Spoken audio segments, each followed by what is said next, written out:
भारतीय film industry में कई महान गायिकाएं आईं, लेकिन कुछ ही ऐसी रहीं जिन्होंने अपनी आवाज से संगीत की दुनिया में अमिट छाप छोड़ी।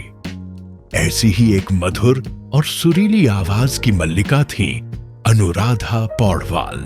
उनकी जादुई आवाज ने हिंदी सिनेमा में अपनी अलग पहचान बनाई। जब उन्होंने गाना शुरू किया तो लोग उन्हें लता मंगेशकर की दूसरी आवाज कहने लगे। उनके गाए हुए गाने उस दौर में हर किसी की जुबान पर थे, लेकिन फिर अचानक ऐसा क्या हुआ कि उन्होंने फिल्मी दुनिया को छोड़ दिया और भक्ति संगीत की राह पकड़ ली।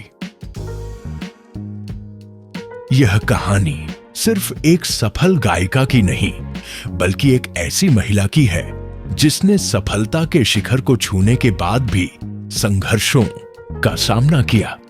अनुराधा ने फिल्मों में गाने क्यों छोड़ दिए? क्यों उन्हें बॉलीवुड में साजिशों का शिकार होना पड़ा? क्यों उनकी जिंदगी में ऐसे मोड़ आए जिसने उन्हें पूरी तरह बदल दिया? आइए जानते हैं अनुराधा पौडवाल की संगीत से भक्ति तक की यात्रा। अनुराधा पौडवाल का जन्म 27 अक्टूबर 1954 को कर्नाटक के कारवार में हुआ था। उनका असली नाम अलका नाडकर था।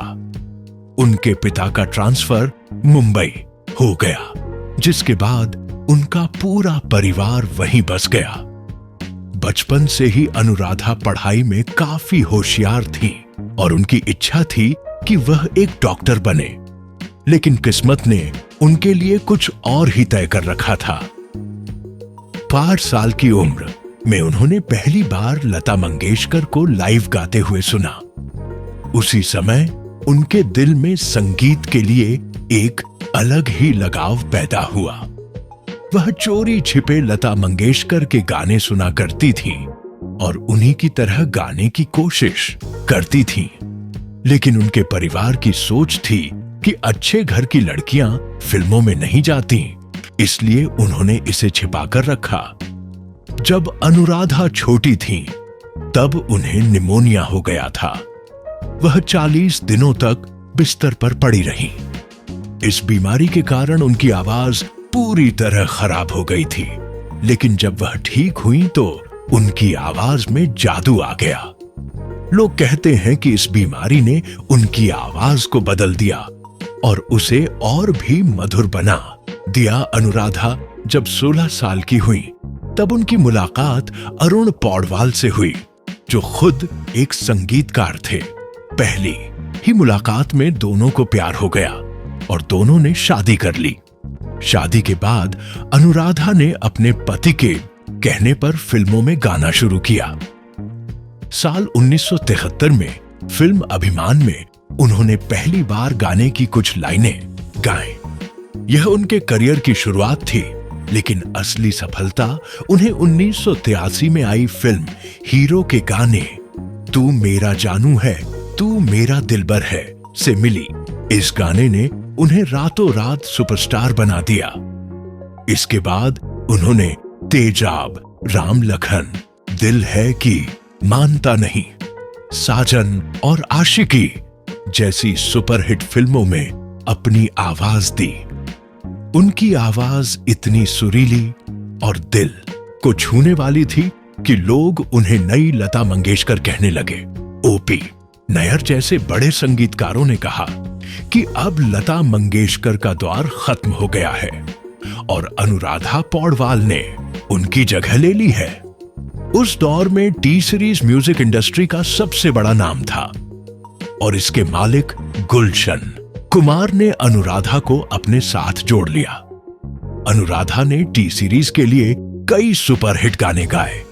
गुलशन कुमार अनुराधा को अगली लता मंगेशकर बनाना चाहते थे, लेकिन फिर अनुराधा ने एक ऐसा फैसला लिया जिसने उनके करियर पर गहरा असर डाला।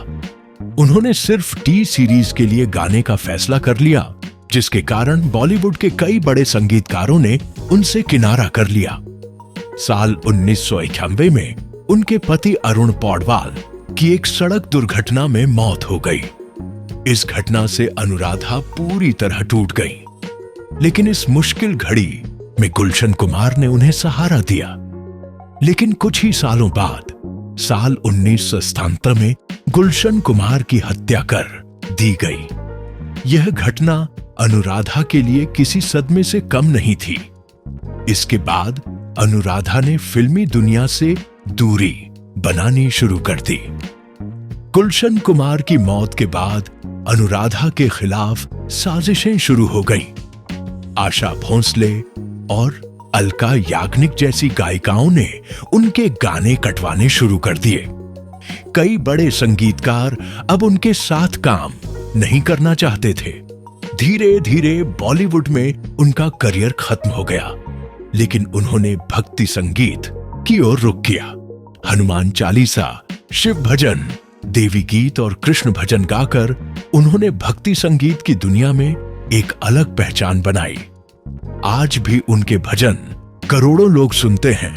अनुराधा पौडवाल की जिंदगी संगीत, संघर्ष, सफलता और भक्ति का मिला जुला सफर रही।